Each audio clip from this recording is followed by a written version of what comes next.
Olá pessoal, tudo bem com vocês? A gente tem ouvido muito nesse período de pandemia informações de que aumentou imensamente o número de divórcios e o número de dissolução de união estável, tá? Mas também eu tenho notado, não sei se essa é a mesma percepção de vocês, que tem muita gente que começou a namorar e tem muita gente que começou a morar junto também nesse período. Claro que isso a gente não tem um dado oficial, porque é simplesmente a vontade das pessoas de irem morar juntos, né? Mas enfim. Então, por conta disso, eu quero trazer nesse vídeo hoje algumas informações sobre a diferença entre um namoro e uma união estável, falar um pouco sobre o contrato de namoro e rapidamente traçar algumas coisas aí sobre a escritura pública de união estável e quais são as vantagens de fazer isso, tá? Porque, para começar, vamos falar então um pouquinho do namoro. O namoro é simplesmente, isso aí todo mundo deve saber, né? É a união, a vontade das pessoas em estarem juntas e dividir bons momentos e pronto, né? A gente não tem nenhuma vinculação patrimonial.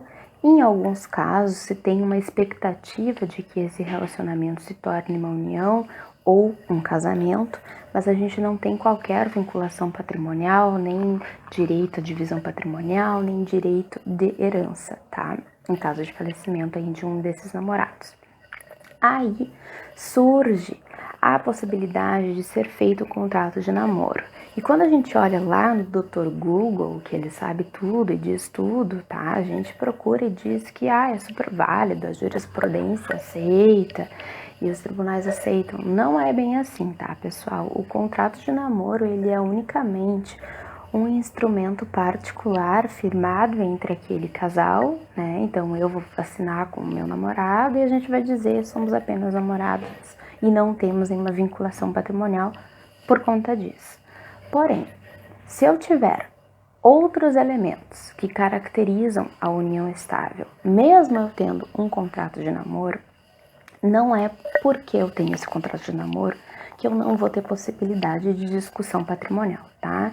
Quais são esses outros elementos caracterizadores de uma união estável? Então, a primeira coisa é ser uma união pública que é notória, que ela perdura no tempo, então todo mundo já sabe que vocês estão juntos há um tempo e tal, né? Tem uma relação aí um pouco mais aproximada.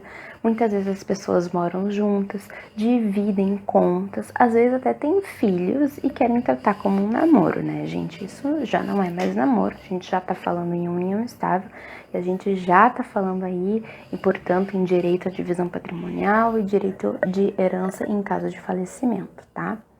Então, assim, não se resguardem unicamente no contrato de namoro e achem que tá tudo bem, porque se eu tiver outros elementos, né, alguns desses eu falei aqui, se eu tiver algum desses elementos, eu posso afastar esse namoro e ter sim direito à divisão patrimonial, tá? Quando a gente fala em união estável, aí sim a coisa muda de figura. Nós temos a questão de divisão patrimonial e nós temos a possibilidade de herança também, né, em caso de falecimento.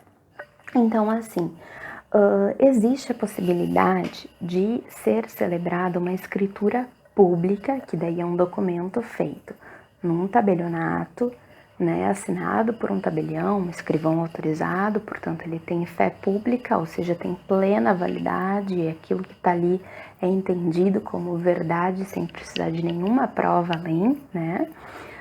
Que é fazer essa escritura pública, então, onde vai constar o início dessa união, o nome das pessoas, obviamente, e qual é o regime de bens que vai reger aquela união. Atualmente, se a gente não escolhe regime de bens, é comunhão parcial, tá?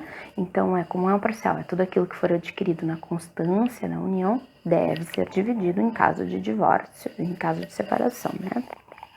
Mas eu posso optar por separação total de bens, por exemplo. Então, assim, para quem está iniciando uma relação, quer morar junto, está dividindo contas, mas às vezes o financiamento do apartamento está feito só em nome de um, tal, tenta conversar então com o namorado, a namorada e dizer, olha, quem sabe a gente faz essa escritura pública, deixa isso resolvido, de repente é uma forma de evitar problemas futuros, tá?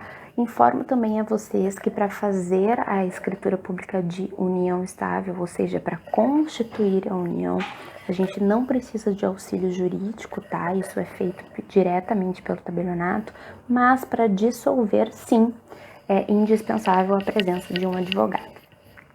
Eu vou fazer mais alguns posts falando um pouquinho sobre isso, então, como eu sempre digo, tiverem dúvidas, mandem para mim, a gente vai respondendo e vai trocando essa ideia sobre essa questão que eu acho bem interessante.